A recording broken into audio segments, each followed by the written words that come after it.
Hello guys, विनय classes Shri Madhopur के YouTube channel में गोपाल जी गढ़वाल के द्वारा आप सभी का स्वागत है। अपन ने पिछली क्लास में पढ़ा था, मौलिक अधिकारों के बारे में चर्चा की थी। उसमें आपका एक मौलिक अधिकार पूरा हो गया था। पहला अपना मौलिक अधिकार था, उसका नाम था समानता का अधिकार। प्रेजेंट में अपने पास में कितने अधिकार हैं तो ये आपको बताया गया था। प्रेजेंट में अपने पास में अधिकार कितने हैं? 6 मौलिक अधिकार हैं। जबकि 26 जनवरी 1950 के दिन जब संविधान लागू हुआ उस समय दोस्तों अपने पास मौलिक अधिकार कितने थे? उस समय अपने पास मौलिक अधिकार थे 7। 44वां संशोधन 1978, उस समय देश के प्रधानमंत्री मोरारजी देसाई थे। उसे प्रधानमंत्री यानी देसाई सरकार के द्वारा संपत्ति के मौलिक अधिकार को क्या कर दिया? हटा दिया गया और उस अधिकार को मौलिक अधिकार के स्थान पे कानूनी अधिकार बना दिया गया। तो प्रेजेंट में अपने पास में अधिकार कितने हैं? तो प्रेजेंट में दोस्तों अपने पास में अधिकार कितने हैं? 6।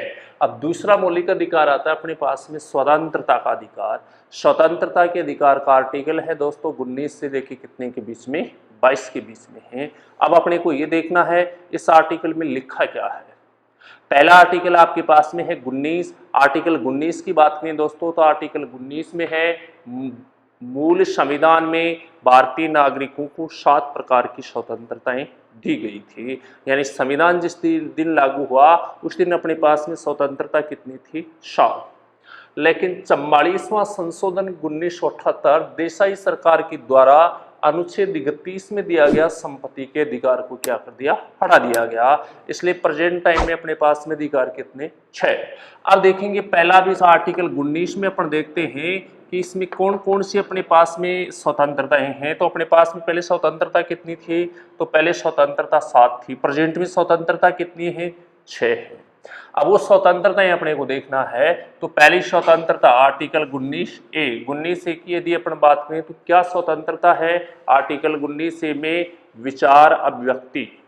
विचार का मतलब ये है हम दूसरे के प्रति क्या सोच रखते हैं, देश के प्रति हमारी क्या सोच है, पड़ोसियों के प्रति हमारी क्या सोच है, माँ बाप के प्रति क्या सोच है, क्लासमेट के प्रति क्या सोच है। ये इस सोच को हम क्या कहेंगे? विचार। अभिव्यक्ति का मतलब होता है बोलना। तो विचार अभिव्यक्ति, झंडा फहराने और पेश करने की स्वतंत्रता कौन से आर्टिकल में दी गई? 19A।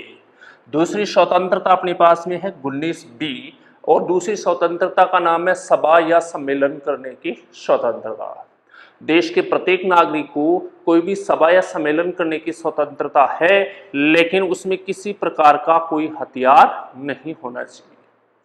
बिना किसी हथियार के, बिना किसी अस्त्र शस्त्र के प्रत्येक व्यक्ति को सभा या सम्मेलन करने का क्या है? अधिकार। वो कौन से आर्टिकल में है दोस्तों? तो उसका आर्टिकल है 19B। तीसरा है, तीसरी स्वतंत्रता है आर्टिकल 19C। उसका नाम है संघ या संगठन बनाने की स्वतंत्रता। संघ या संगठन बनाने की जो स्वतंत्रता अपने पास में है उस स्वतंत्रता का आर्टिकल कौन सा है? तो उसका आर्टिकल है 19C है। कोई भी संघ या संगठन अपना बना सकते हैं। जैसे एग्जाम्पल आप कह सकते हैं छात्र संगठन।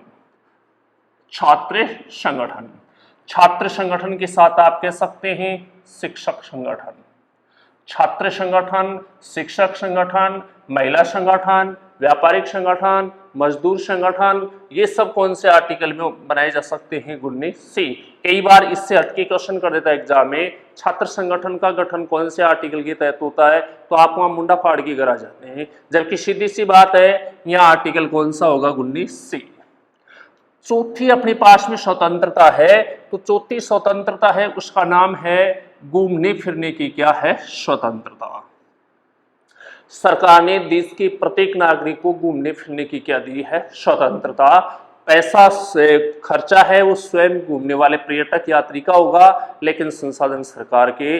आप देश के किसी भी भूभाग में घूमने फिरने के लिए क्या है? स्वतंत्र हैं। चाहे आप महाराष्ट्र जाएं, चाहे आप गोवा जाएं, चाहे आप मंसूरी जाएं, चाहे नैनीताल, कहीं भी घूम सकते हैं। तो घूमने फिरने की स्वतंत्रता का आर्टिकल कौन सा हो गया? 19D हो गया। अगली है 19E निवास करने की स्वतंत्रता। देश के किसी भी भूभाग में स्थायी रूप से निवास करने की स्वतंत्रता का आर्टिकल कौन सा है? 19E। छठी स्वतंत्रता है नहीं थी 19F संपत्ति की स्वतंत्रता, जिसको हटा दिया गया है। और 7वीं थी सातवीं है 19 जी, तो जी में है आजीविका या व्यापार व्यवसाय करने की स्वतंत्रता। देश के प्रत्येक नागरिक को देश के किसी भी भूभाग में व्यापार व्यवसाय व आजीविका कमाने का क्या है, अधिकार है, कि स्वतंत्रता है। इस प्रकार अपने पास में स्वतंत्रता प्रेजेंट में कितनी प्रकार की है, 6। जबकि मूल संविधान में स्वतंत्रता कितनी प्रकार की थी, तो मूल संविधान में स्वतंत्रता कितनी प्रकार की थी, 7 प्रकार की थी। अब 19 आर्टिकल से थोड़ा और आगे बढ़ जाएं तो आर्टिकल 19 के बाद में और आर्टिकल आता है, तो अगली संख्या अपने पास में आ गई, आर्टिकल कितना आ गया, 20। अब आपको ये देखना है आर्टिकल 20 में किस चीज का उल्लेख किया गया है। तो आर्टिकल 20 की भी यदि अपन बात करें, दोष सिद्धि के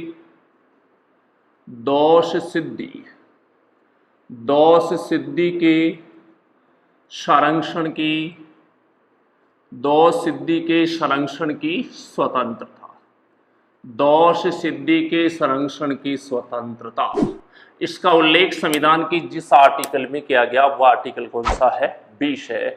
दोष सिद्धि का मतलब ये होता है अरुण कुमार जी, यदि किसी व्यक्ति ने कोई अपराध कर दिया तो उस अपराधी को भी हमारे संविधान में कुछ क्या दी गई है, स्वतंत्रता दी गई है। जैसे अरुण आप ये देख सकते हैं, दोष सिद्धि के संरक्षण की यदि अपन बात करें, एक अपराधी को क्या स्वतंत्रताएं हैं, किसी भी अपराधी को विद्यमान कानून के तहत उसको क्या दी जाएगी, सजा दी जाएगी। अपराधी कोई भी हो सकता है, उसे विद्यमान कानून के तहत क्या दी जाती है, सजा। यदि किसी भी व्यक्ति ने आज अपराध किया, आज जो कानून प्रचलन में है उसके अकॉर्डिंग उसको क्या मिलेगी, सजा। जैसे दोस्तों आपने सुना होगा संजय दत्त का नाम, संजय दत्त ने है अवैध हथियारों की तस्करी के मामले में है 1993 में से टाडा कानून के तहत उसको क्या किया गया था, गिरफ्तार। जबकि टाडा अपने देश में लागू हुआ था 1985 में क्या हो गया, समाप्त। लेकिन उसकी 1995 के बाद संजय दत्त की क्या हुई थी, जेल। तो कोई भी वो व्यक्ति कोई भी हो सकता है, अपराध करेगा तो विद्यमान कानून के तहत उसको क्या होगी, सजा। दूसरी है, किसी भी व्यक्ति को दोहरी सजा का कोई प्रावधान नहीं है, यानी दोहरी सजा का इसमें प्रावधान नहीं है। एक व्यक्ति ने यदि समान प्रकार के 2 अपराध कर दिए तो ऐसे व्यक्ति के लिए दोहरी सजा का कोई प्रावधान नहीं है। जैसे मान लीजिए कोई भी व्यक्ति लड़ाई में किसी दूसरे का एक कान खा गया, बटका बन लिया, एक कान खा गया चाहे 2 कान खा गया हो, उसे सजा किसकी मिलेगी, कान खाने की मिलेगी। दोस्तों ऐसा आप कह सकते हैं, किसी ने 1 मर्डर कर दिया, 2 मर्डर कर दिया, तो उसे क्या सजा किसकी होगी, मर्डर करने, हत्या करने की क्या होगी, सजा। किसी ने किसी की 1 आंख फोड़ दी और चाहे 2 आंख फोड़ दो, बात एक ही है। लेकिन दोस्तों किसी की आंख फोड़नी नहीं है, बात है कि इसमें दोहरी सजा का क्या नहीं है, प्रावधान नहीं है। ऐसा आप देखेंगे नंबर 3, इसमें दोष सिद्धि के संरक्षण के तहत यदि अपन बात करें तो ऐसी स्थिति की बात करें तो इसमें किसी भी अपराधी को स्वयं के विरुद्ध गवाही देने के लिए बाध्य नहीं किया जा सकता है। कोई भी अपराधी हो सकता है, पुलिस ऐसे अपराधी को स्वयं के विरुद्ध गवाही देने के लिए क्या नहीं कर सकती, बाध्य नहीं कर सकती है। 20 के बाद वाली अब देखिए संख्या, आर्टिकल आपके सामने आ गई। 20 के बाद देखो कितना आ गया आर्टिकल आपका आ गया 21। बहुत इंपॉर्टेंट आर्टिकल है। आर्टिकल 21 की यदि अपन बात करें, जिसमें कई टाइप के क्वेश्चन एग्जाम में आते हैं और हर एग्जाम में इस आर्टिकल में से क्वेश्चन लगभग क्वेश्चन आते हैं। आर्टिकल 21 है, इसमें किस चीज की स्वतंत्रता है, तो दोस्तों आप बताएंगे। आर्टिकल 21 की यदि अपन बात करें, आर्टिकल 21 में प्रत्येक देश के नागरिक को प्राण व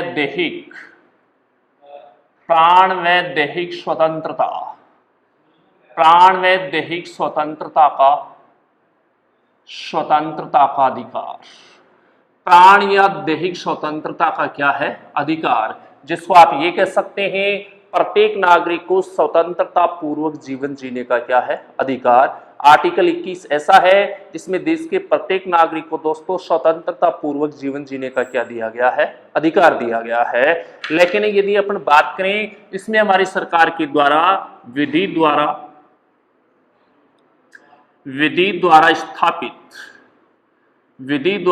स्थापित प्रक्रिया विधि द्वारा स्थापित जो प्रक्रिया है, ये विधि द्वारा स्थापित प्रक्रिया के द्वारा हमारे देश की प्राण किसी भी व्यक्ति के, हमारे देश की सरकार किसी भी व्यक्ति के प्राण छीन सकती है। हमारे देश की सरकार विधि द्वारा स्थापित प्रक्रिया, इसके माध्यम से किसी भी व्यक्ति के प्राण छीन सकती है, जिसको आप शॉर्ट में ये बोल सकते हैं, प्राण छीनने का मतलब सरकार क्या दे सकती है, फांसी दे सकती है। यदि किसी व्यक्ति ने गंभीर अपराध कर दिया तो हमारे देश की सरकार व्यक्ति के प्राण छीन सकती है। तो ऐसी स्थिति में वो क्या करेगी, फांसी देगी। तो फांसी का आर्टिकल भी कौन सा हो जाएगा, 21 हो जाएगा। कई बार एग्जाम में ये भी आ जाता है, विधि द्वारा स्थापित प्रक्रिया भारतीय संविधान में कौन से देश के संविधान से लेगी, तो उस देश का नाम क्या है दोस्तों, जापान। विधि द्वारा स्थापित प्रक्रिया दोस्तों हमारे देश में जापान के संविधान से ली गई है। अब इसी आर्टिकल 21 की बात करें। आर्टिकल 21 में हमारे देश के नागरिकों को निजता का अधिकार दिया गया है। कौन सा अधिकार दिया गया है, निजता का अधिकार दिया गया है। और यह अधिकार मिला है भारतीय नागरिकों को अगस्त 2017। निजता का मतलब यह है, सरकार को किसी भी व्यक्ति के निजी जीवन में हस्तक्षेप करने का कोई अधिकार नहीं है। सरकार व्यक्ति, जब तक किसी व्यक्ति ने सरकार की किसी या देश के किसी कानून का यदि उल्लंघन नहीं किया, तब तक सरकार उसके निजी जीवन में किसी प्रकार का कोई हस्तक्षेप नहीं कर सकती। तो निजता का अधिकार है, उसका भी उल्लेख कौन से आर्टिकल में हो गया, आर्टिकल 21। अब आर्टिकल 21 में हमारे जीवन से जुड़ी हुई टोटल स्वतंत्रता आ जाती है इसमें। जैसे एग्जाम्पल आप देख सकते हैं इसमें, जैसे थोड़ा एग्जाम में हट के क्वेश्चन कर देता है, जब पूछ लेता है, जैसे स्वच्छ जल का अधिकार, स्वच्छ जल का अधिकार है, हमारे जीवन से जुड़ा हुआ है। इसका मतलब इसका भी आर्टिकल कौन सा हो जाएगा, 21 हो जाएगा दोस्तों। वैसे आप कह सकते हैं चिकित्सा का अधिकार, स्वच्छ जल का अधिकार, चिकित्सा का क्या कह सकते हैं, अधिकार। बीमार होने पर डॉक्टर की सलाह लेने का हम सबको क्या है, अधिकार। ऐसा आप कह सकते हैं दोस्तों, नींद लेने का अधिकार, नींद लेने का हम सबको अधिकार है। लेकिन आप ये नहीं कह सकते हैं किसी सार्वजनिक स्थान पे यदि आप कोई काम कर रहे हैं, रोड के बीच में जाके आप सो जाएं, यह आपका नींद लेने का अधिकार नहीं है। ऐसी स्थिति में कोई ट्रक आएगा, आपके ऊपर से गुजर जाएगा और आपका टुकड़ा मुड़ा ही कर देगा। इसलिए सोएं, घर पे सोएं और नींद पूरी ले। बहुत सारे स्टूडेंट ऐसे होते हैं, रात में पूरी नींद लेते नहीं है, उसके बाद में वो दिन में क्लास में बैठते हैं तो मुंडा फाड़ते हैं, उबाशा लेते हैं। अब यहाँ देखेंगे नींद लेने के अधिकार की यदि आर्टिकल की पर्पज बात करें अपन, तो वह आर्टिकल इसका कौन सा आ जाएगा, 21 आ जाएगा। ऐसा ही कह सकते हैं आप, जैसे महिलाओं को सौंदर्य प्रतियोगिता में भाग लेने का अधिकार। महिलाओं को सौंदर्य प्रतियोगिता में भाग लेने के लिए महिला को सजने धजने का क्या है, अधिकार। दोस्तों आपने देखा होगा आज हर गांव शहर की गली में कलर चेंज करने वाली दुकान खुली हुई है। तो महिलाओं को सौंदर्य प्रतियोगिता, आप ये भी कह सकते हैं महिलाओं को सजने धजने का क्या है, अधिकार। तो इन सब का भी आर्टिकल कौन सा आ जाएगा, 21 आ जाएगा। ऐसा आर्टिकल 21 की यदि बात करें, इसी आर्टिकल में एक और आर्टिकल जोड़ा गया 21 के। वो आर्टिकल कौन सा जोड़ा गया दोस्तों, 21 के। 21 के कब जोड़ा गया, पहले ये देखना आपको। आर्टिकल 21 जोड़ा गया था 86वां संशोधन, 86वां संविधान संशोधन 2002। इस समय देश का प्रधानमंत्री कौन था, इस समय देश का प्रधानमंत्री था अटल बिहारी वाजपेयी। अटल बिहारी वाजपेयी सरकार के द्वारा 86वां संशोधन 2002 के माध्यम से संविधान में एक नया आर्टिकल जोड़ा गया। वो आर्टिकल संख्या थी 21 के। आर्टिकल 21 के में क्या लिखा हुआ है, तो आप बताएंगे। आर्टिकल 21 के में 6 से 14 आयु वर्ग, 6 से 14 आयु वर्ग के बच्चों के लिए अनिवार्य और निःशुल्क शिक्षा का प्रावधान है। अनिवार्य व निःशुल्क शिक्षा का क्या है, प्रावधान। अनिवार्य और निःशुल्क शिक्षा है वो कौन से आर्टिकल में है, 21 के। कब जोड़ा गया, 86वां संशोधन 2002। देश का प्रधानमंत्री कौन था, अटल बिहारी वाजपेयी। ये भी ध्यान रखें, भारत सरकार ने अगस्त 2009 में अनिवार्य व निःशुल्क शिक्षा अधिनियम पारित किया था, जिसे लागू किया था 1 अप्रैल 2010 10 को लागू किया था। इस प्रकार यह आर्टिकल कितना है 21, और इसमें बहुत बार क्वेश्चन आते हैं। जीवन जीने की स्वतंत्रता का अधिकार विधि द्वारा स्थापित प्रक्रिया कहां से ली गई, निजता का अधिकार का आर्टिकल कौन सा है, चिकित्सा का अधिकार इसका आर्टिकल कौन सा है, ये आर्टिकल 21 कब जोड़ा गया, 6 से 14 आयु वर्ग के बच्चों के लिए अनिवार्य और निःशुल्क जो शिक्षा है इसका प्रोसेस है कौन से आर्टिकल में। इस प्रकार इसमें कई क्वेश्चन एग्जाम में बनाकर आपके सामने रख देता है। अब आपसे पूछेगा, इसके बाद में पूछेगा आर्टिकल कितना आ गया 22 आ गया। आर्टिकल 22 की यदि अपन बात करें, आर्टिकल 22 में गिरफ्तारियों से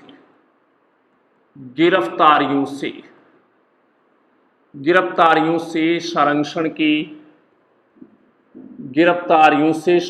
की स्वतंत्रता, गिरफ्तारियों से संरक्षण की क्या है स्वतंत्रता। गिरफ्तारियों से संरक्षण की स्वतंत्रता का उल्लेख कौन से आर्टिकल में किया गया, तो वह आर्टिकल आपके पास में कितना है, तो आर्टिकल कितना है 22। एक व्यक्ति को पुलिस के द्वारा यदि गिरफ्तार किया गया तो उसकी क्या स्वतंत्रता है उसके पास में बचती है। अब वो स्वतंत्रता कौन कौन सी बचती है, सबसे पहले अपने को ये देखना है। तो पहले इसके पास में स्वतंत्रता दो बचती है। पहली स्वतंत्रता ये बचती है यानी गिरफ्तारी का कारण जानना, गिरफ्तारी का कारण जानना। गिरफ्तार करने वाला जो व्यक्ति है उसको सबसे पहले गिरफ्तारी का कारण जानने का क्या है अधिकार। व्यक्ति को पुलिस क्यों गिरफ्तार कर रही है इसका कारण जानना उस व्यक्ति के लिए अरुण कुमार जी को क्या है आवश्यक। यदि पुलिस आपको गिरफ्तार करेगी तो पहले आपकी नोटिस देगी, वारंट आपके सामने लाया जाएगा, उसके बाद पुलिस वाले आपको क्या कर लेंगे गिरफ्तार कर लेंगे। यदि पुलिस ने आपको गिरफ्तार किया तो दूसरी आपके पास में स्वतंत्रता ये है, आप किसी भी मनपसंद के वकील, कोई भी मनपसंद का वकील या अधिवक्ता वकील या अधिवक्ता की क्या ले सकते हैं सलाह ले सकते हैं। यदि पुलिस ने आपको गिरफ्तार किया तो आप पुलिस ने गिरफ्तार किया तो जमानत नहीं लेके आप किसी भी वकील की क्या ले सकते हैं सलाह। इसके लिए व्यक्ति पूर्ण रूप से क्या होता है स्वतंत्र होता है। तीसरी इसमें स्वतंत्रता ये है, गिरफ्तार किए गए व्यक्ति को 24 घंटे के अंदर, गिरफ्तार किए गए व्यक्ति को 24 घंटे के अंदर नजदीकी न्यायालय में, नजदीकी जो न्यायालय होता है उस नजदीकी न्यायालय में उपस्थित करना क्या है अनिवार्य है। नजदीकी न्यायालय में उपस्थित करना क्या है अनिवार्य है। यदि पुलिस के द्वारा किसी व्यक्ति को गिरफ्तार किया गया तो ऐसी स्थिति में गिरफ्तार किए गए व्यक्ति को न्यायालय में कितने समय उपस्थित करना आवश्यक है 24 घंटे में, उसमें आने जाने का समय कन्वर्ट नहीं होगा। इस प्रकार दूसरा आपका मौलिक अधिकार दोस्तों कौन सा था स्वतंत्रता का अधिकार है, जिसका आर्टिकल आपके सामने हो गया 19, 20, 21 और कितने हैं 22। अब आपको देखना है तीसरा मौलिक अधिकार कौन सा है। संविधान ने देश के नागरिकों को तीसरा मौलिक अधिकार दिया, उसका नाम है शोषण के विरुद्ध अधिकार। तीसरा मौलिक अधिकार की यदि बात करें नंबर 3 है शोषण के विरुद्ध अधिकार।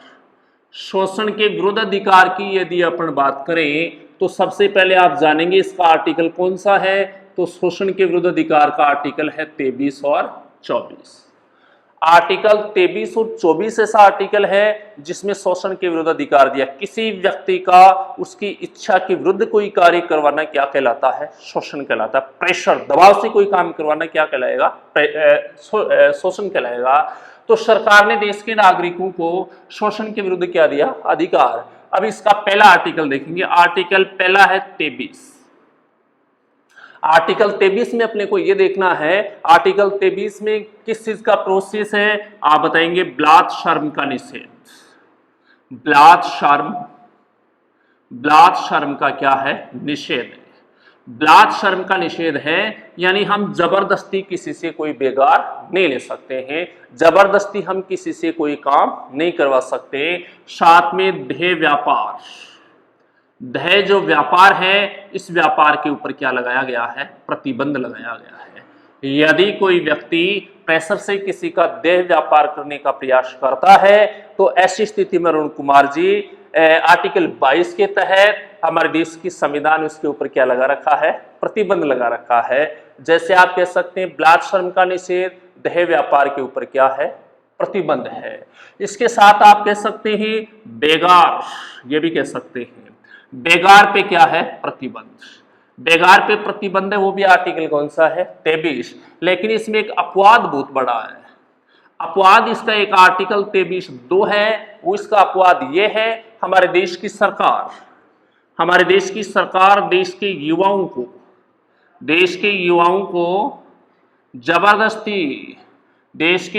को जबरदस्ती सेना में क्या कर सकती है, भर्ती कर सकती है। देखो दोस्तों कैसा संविधान है हमारा। यदि सरकार को सैनिकों की आवश्यकता पड़ी तो हमारे देश की सरकार जबरदस्ती देश के युवाओं को सेना में क्या कर सकती है, भर्ती कर सकती है। जिस दिन हमारे देश का संविधान लागू हुआ 26 जनवरी 1950, पहली बार जब हमारे देश में सैनिकों की कमी थी तो गांव में से आते थे गवर्नमेंट के कर्मचारी और यहाँ से युवाओं को पकड़ के क्या है, जबरदस्ती सेना में भर्ती करते थे। ऐसे मेरे दादाजी भी भर्ती हुए थे, जिसने सेना में बहुत सारे युद्ध लड़े हैं लेकिन कभी हार नहीं मानी है दोस्तों, ये भी ध्यान रख लेना। तो कभी मौका ये भी आ सकता है, ये देश के युवाओं को हमारे देश की सरकार सेना में क्या कर सकती है, भर्ती कर सकती है। 23 के बाद वाली देखो संख्या कितनी है, 24। आर्टिकल 24 की यदि बात करें, आर्टिकल 24 में बाल श्रम का निषेध है। आर्टिकल 24 में बाल श्रम का क्या है, निषेध। बाल श्रम का मतलब ये होता है 14 वर्ष से कम आयु के बच्चों को किसी भी खतरनाक कार्य पे लगाए जाने का क्या है, प्रतिबंध है। यदि बच्चा छोटा है उसे आप किसी कल कारखाने, ईंट भट्ठा उद्योग के ऊपर उसके आप लगा नहीं सकते हैं। तो अपने देश की बात करें तो हमारा देश है भारत में बाल श्रम की आयु, तो अपने देश में बाल श्रम की आयु कितने वर्ष है, 14 वर्ष है। बाल श्रम की आयु कितनी है, 14 वर्ष। जबकि अंतर्राष्ट्रीय श्रम संगठन की यदि अपन बात करें तो अंतर्राष्ट्रीय श्रम संगठन के अनुसार बाल श्रम की आयु, इस संगठन के अनुसार बाल श्रम की आयु है वो कितना वर्ष है, 15 वर्ष है। इसलिए आप कंफ्यूज हो सकते हैं। यहाँ पे आपसे एग्जाम में क्वेश्चन पूछ लिया जाए अंतर्राष्ट्रीय श्रम संगठन के अनुसार बाल श्रम की आयु है तो आप 14 वर्ष नहीं बताएंगे, आयु कितनी बताएंगे, 15 वर्ष। जबकि भारत में बाल श्रम की आयु कितनी वर्ष है, 14 वर्ष है।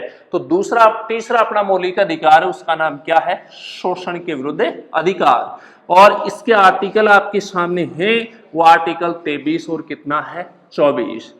तीसरे से थोड़ा सा और आगे चलते हैं, चौथा मौलिक अधिकार आ गया अपने पास में। चौथे मौलिक अधिकार की यदि अपन बात करें तो चौथा अपना मौलिक अधिकार बहुत ज्यादा इंपॉर्टेंट है। चौथा मौलिक अधिकार है वो हमारे जीवन से एकदम रिलेटेड है और उसको हर दिन है उस अधिकार का हम यूज करते हैं। जैसे नंबर 4 है धार्मिक स्वतंत्रता का अधिकार। धार्मिक स्वतंत्रता का अधिकार। सबसे पहले दोस्तों इसका ज्ञान होना चाहिए। धार्मिक स्वतंत्रता के अधिकार का आर्टिकल कितना है, तो आर्टिकल है इसका 25 से कितना है, 28। धार्मिक स्वतंत्रता का अधिकार है इसका आर्टिकल 25 से कितने के बीच में है, 28। धर्म से संबंधित हमारे देश के संविधान ने हम सबको कुछ अधिकार दे रखे हैं, उसके आर्टिकल निश्चित हैं। वो आर्टिकल है 25 से कितने, 28 है। पहला अपन आर्टिकल देखते हैं, इसमें आर्टिकल कितना है, 25। पहला आर्टिकल है इसमें 25 है। आर्टिकल 25 में अंतःकरण की स्वतंत्रता का क्या है, उल्लेख। आर्टिकल 25 ऐसा आर्टिकल है जिसमें अंतःकरण की स्वतंत्रता का क्या किया गया, उल्लेख। देश के प्रत्येक नागरिक को अपनी अंतरात्मा के आधार पे किसी भी धर्म विशेष का प्रचार प्रसार करने की क्या है, स्वतंत्रता है।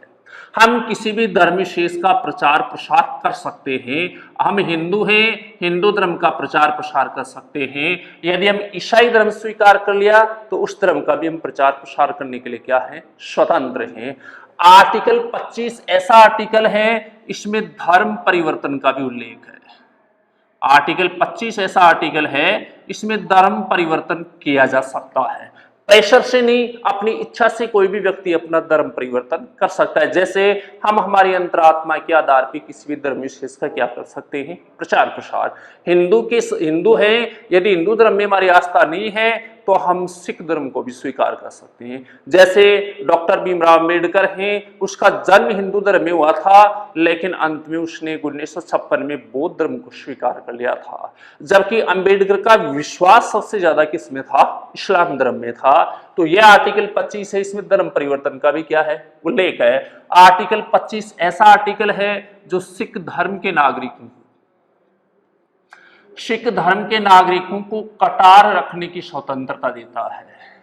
सिख धर्म के नागरिक, राजस्थान पुलिस में आया हुआ क्वेश्चन है, सिख धर्म के नागरिकों को कटार रखने की स्वतंत्रता कौन से अनुच्छेद के तहत दी गई? तो अनुच्छेद कौन सा है, 4। अब देखो, कटार एक धारदार हथियार होता है, तलवार का छोटा रूप ही क्या होती है, कटार। आपने देखा होगा ब्याह शादी में लड़के अक्सर गले में डालते हैं कटार, ताकि उसमें किसी प्रकार के भूतने का प्रकोप नहीं हो। हालांकि आजकल ऐसा प्रोसेस हो गया, लड़के के साथ लड़कियां भी डालती हैं।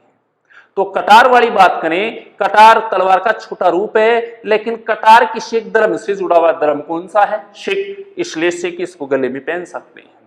वास्तव में सिख की 5 विशेषता होती हैं। सर पे लंबे बाल होते हैं, कंगा होता है, कटार होती है, कड़ा होता है और कच्छा होता है। वो रियल में कोई क्या होता है, सिख धर्म की कितनी विशेषता है, 5। तो सिख धर्म के नागरिकों को कटार रखने की स्वतंत्रता का अनुच्छेद कौन सा आ गया, 25। 25 के बाद वाली संख्या है दोस्तों, आर्टिकल कितना है, 27 है। सॉरी, आर्टिकल 27 नहीं, आर्टिकल कितना है, 26।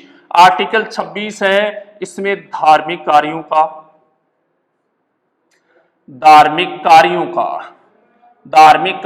प्रबंध करने की क्या है, स्वतंत्रता। धार्मिक कार्यों का प्रबंध करने की स्वतंत्रता। तो धार्मिक कार्यों का प्रबंध कौन से आर्टिकल के तहत होता है, वो आर्टिकल कौन सा है, 26। प्रत्येक व्यक्ति को, प्रत्येक नागरिक को अपने अपने धर्म से संबंधित कार्यों का प्रबंध करने की क्या है, स्वतंत्रता। हम हिंदू हैं, हिंदू होने के नाते हमारे धर्म विशेष में, हमारे धर्म में जो भी यदि कार्यक्रम में प्रबंध कर सकते हैं।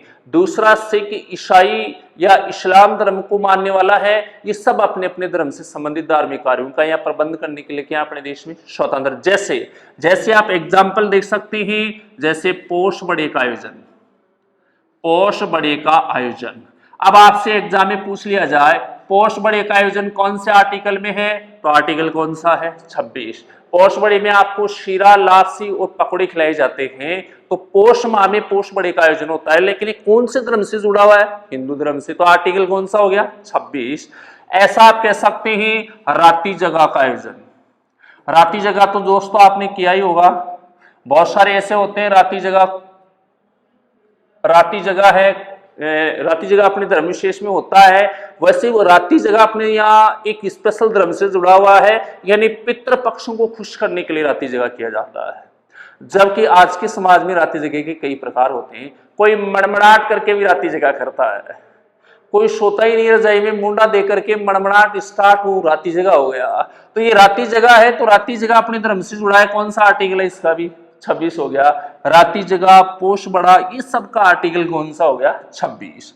26 के बाद में देखो आगे चलते हैं, आर्टिकल कितना आ गया, 27। आर्टिकल 27 की दोस्तों बात करें तो इसमें धार्मिक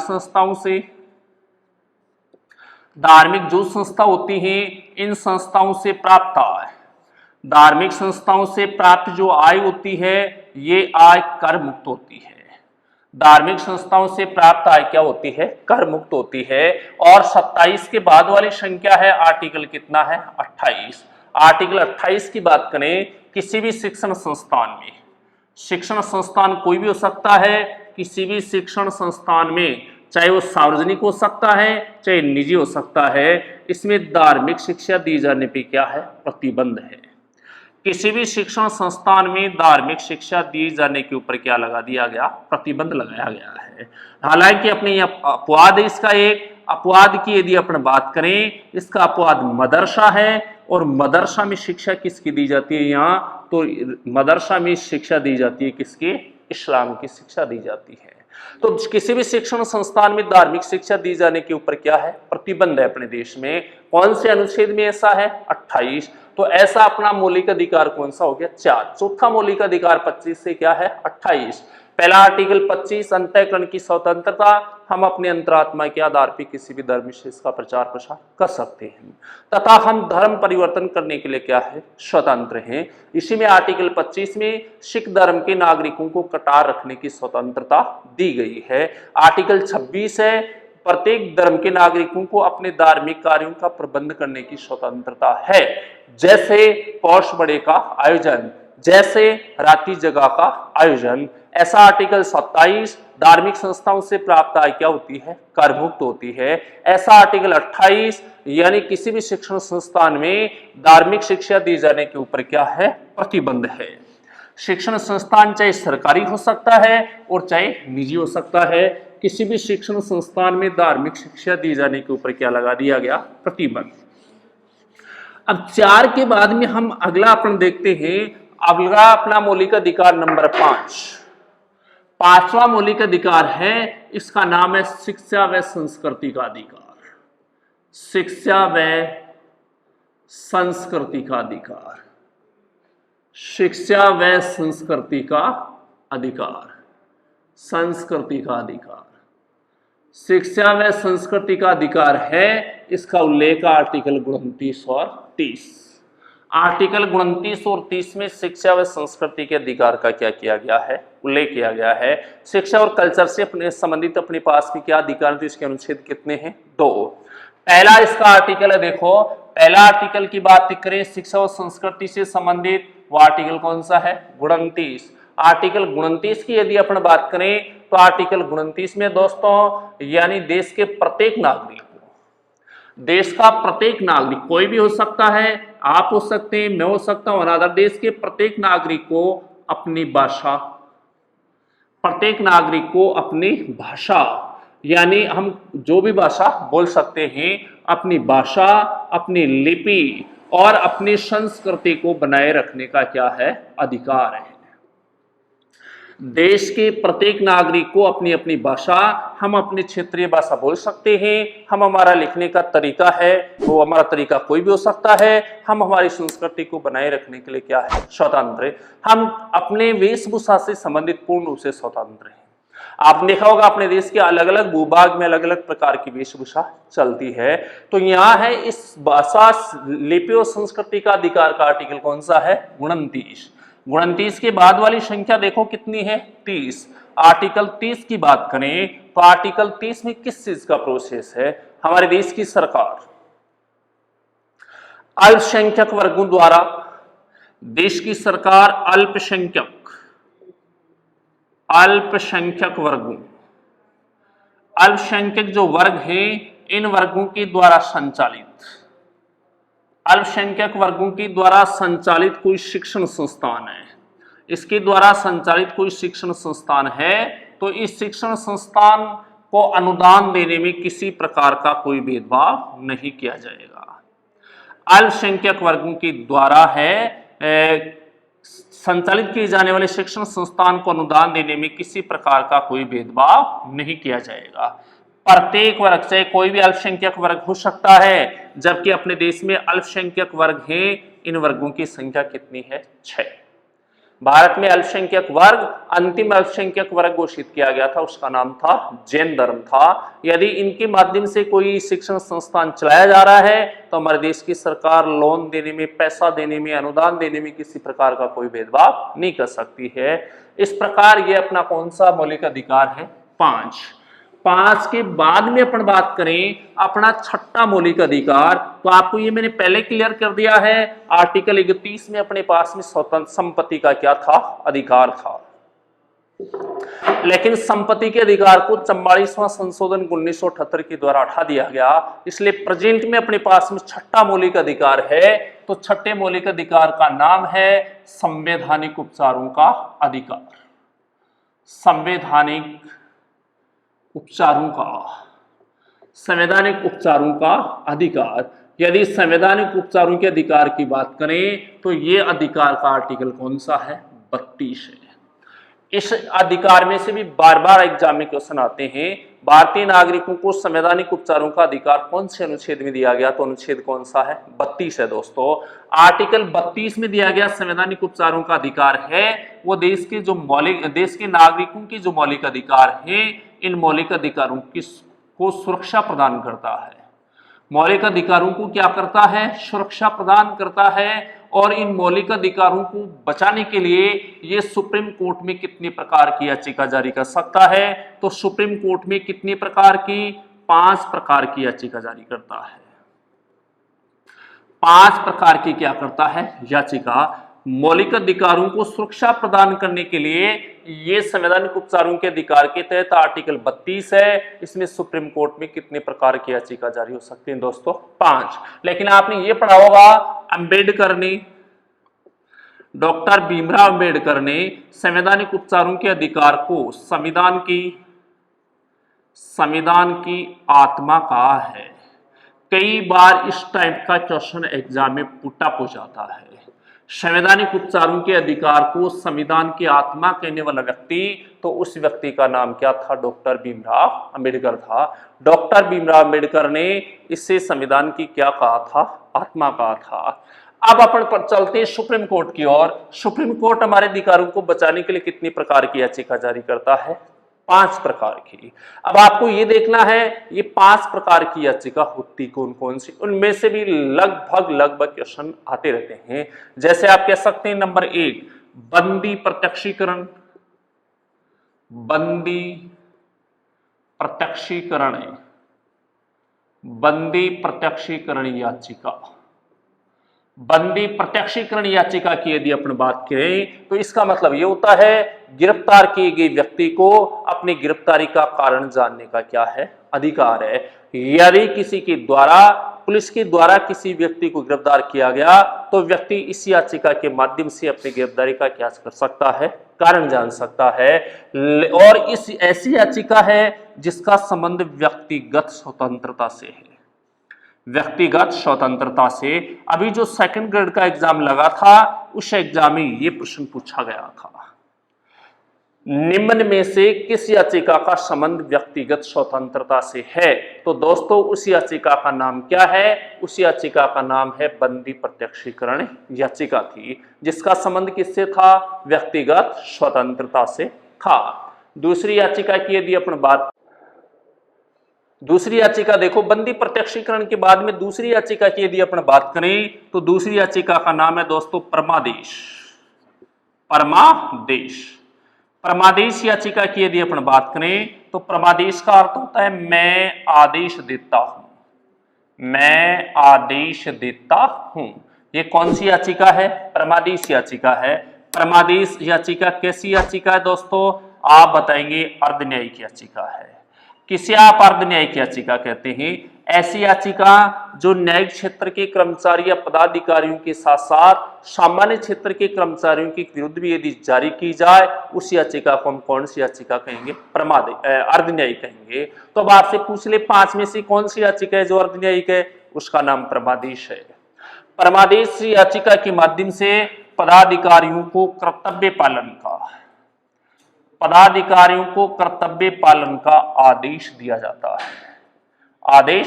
जाता है। यदि कोई भी पदाधिकारी या कर्मचारी अपने कर्तव्यों से विमुख हो जाता है तो ऐसी स्थिति में उसे कर्तव्य पालन का क्या देते हैं? आदेश देते हैं। हमारे देश का राष्ट्रपति या राज्यपाल भी यदि अपने कर्तव्यों से विमुख हो जाए तो उसके खिलाफ भी कौन सी याचिका जारी हो सकती है? परमादेश। परमादेश ऐसी याचिका है जो देश के राष्ट्रपति और राष्ट्रपति के साथ में राज्य के राज्यपाल के विरुद्ध भी क्या की जा सकती है? जारी। ऐसी याचिका है परमादेश और राष्ट्रपति और राज्यपाल के विरुद्ध भी क्या हो सकती है? जारी हो सकती है। इसके बाद में तीसरी याचिका है दोस्तों बंदी प्रत्यक्षीकरण, परमादेश। अब इसके बाद में चलें तो उसका नाम है प्रतिषेध। प्रतिषेध का मतलब होता है रोकना। प्रतिषेध का अर्थ क्या होता है? रोकना। प्रतिषेध कैसी याचिका है दोस्तों? तो प्रतिषेध न्यायिक याचिका है। कैसी याचिका है? न्यायिक। किसे न्यायिक याचिका कहते हैं? ऐसी याचिका जो एक न्यायालय के द्वारा दूसरे न्यायालय के विरुद्ध जारी की जा सके उसको न्यायिक याचिका कहा जाता है। तो प्रतिषेध कैसी याचिका है? न्यायिक याचिका। इस प्रतिषेध याचिका के माध्यम से सुप्रीम कोर्ट है वो हाई कोर्ट को उसके अधिकार क्षेत्र से बाहर जाकर कार्य करने पर क्या कर सकता है, रोक सकता है। यदि किसी राज्य का हाईकोर्ट उच्च न्यायालय अपने अधिकार क्षेत्र से बाहर जाकर न्याय करने का या कोई काम करने का प्रयास करता है तो सुप्रीम कोर्ट उसे कौन सी याचिका के माध्यम से रोक सकता है, उस याचिका का नाम है प्रतिषेध। चौथी अपने पास में दोस्तों याचिका है, तो चौथी याचिका की अपन बात करें तो चौथी याचिका आपके पास में उसका नाम है उत्तरप्रेषण याचिका। उत्तरप्रेषण याचिका नंबर 4 उत्तरप्रेषण याचिका के नाम से जानते हैं। उत्तरप्रेषण याचिका है तो उत्तरप्रेषण याचिका भी दोस्तों कैसी याचिका है, न्यायिक याचिका है। यह भी एक न्यायालय के द्वारा दूसरे न्यायालय के विरुद्ध क्या की जा सकती है, जारी की जा सकती है। दोस्तों इस याचिका के माध्यम से सुप्रीम कोर्ट है वो उच्च न्यायालय से विवादों को अपने पास मंगवा सकता है। यदि हाई कोर्ट में किसी प्रकार का संवैधानिक विवाद का विषय है तो ऐसे विवादों को सुप्रीम कोर्ट अपने पास मंगवा सकता है। लेकिन कौन सी याचिका में ऐसा हो सकता है, तो याचिका का नाम क्या है, उत्तरप्रेषण। इसके बाद वाली याचिका की बात करें तो नंबर 5 का नाम है अधिकार परीक्षा की यदि अपन बात करें तो अधिकार परीक्षा है, इसका अर्थ होता है पद से अलग करना। पद से क्या करना, अलग करना। पद से अलग करना ये कौन सी याचिका है, तो इसका नाम अधिकार परीक्षा। यदि किसी व्यक्ति ने किसी भी सार्वजनिक पद को, यदि किसी व्यक्ति ने किसी भी सार्वजनिक जो पद है उसको अवैध तरीके से प्राप्त किया है, अवैध तरीके से उसको क्या कर लिया, प्राप्त किया है, तो ऐसी स्थिति में न्यायालय के द्वारा इस व्यक्ति को पद प्राप्त करने का कारण पूछते हुए पद से क्या कर दिया जाता है, हटा दिया जाता है। उस याचिका का नाम अधिकार परीक्षा। तो अपने सुप्रीम कोर्ट आर्टिकल 32 में कितनी याचिका जारी करता है दोस्तों, 5। बंदी प्रत्यक्षीकरण, परमादेश, प्रतिषेध, उत्तरप्रेषण और अधिकार परीक्षा के नाम से इसको जानते हैं। इस प्रकार हमारे देश के नागरिकों को संविधान ने कितने अधिकार दिए, तो वह अधिकारों की संख्या अपने पास में कितनी है, तो अधिकार कितने हैं, 6 मौलिक अधिकार अपने पास में है, जबकि 7 मौलिक अधिकार मूल संविधान में थे और उनमें से संपत्ति के मौलिक अधिकार को क्या कर दिया, हटा दिया गया था। दोस्तों आज की इस YouTube चैनल में आप सभी लोगों को क्या है, थैंक्स है, धन्यवाद है। इससे आगे वाली क्लास में हम नीति निर्देशक तत्वों के ऊपर क्या करेंगे, चर्चा करेंगे। सभी को थैंक्स।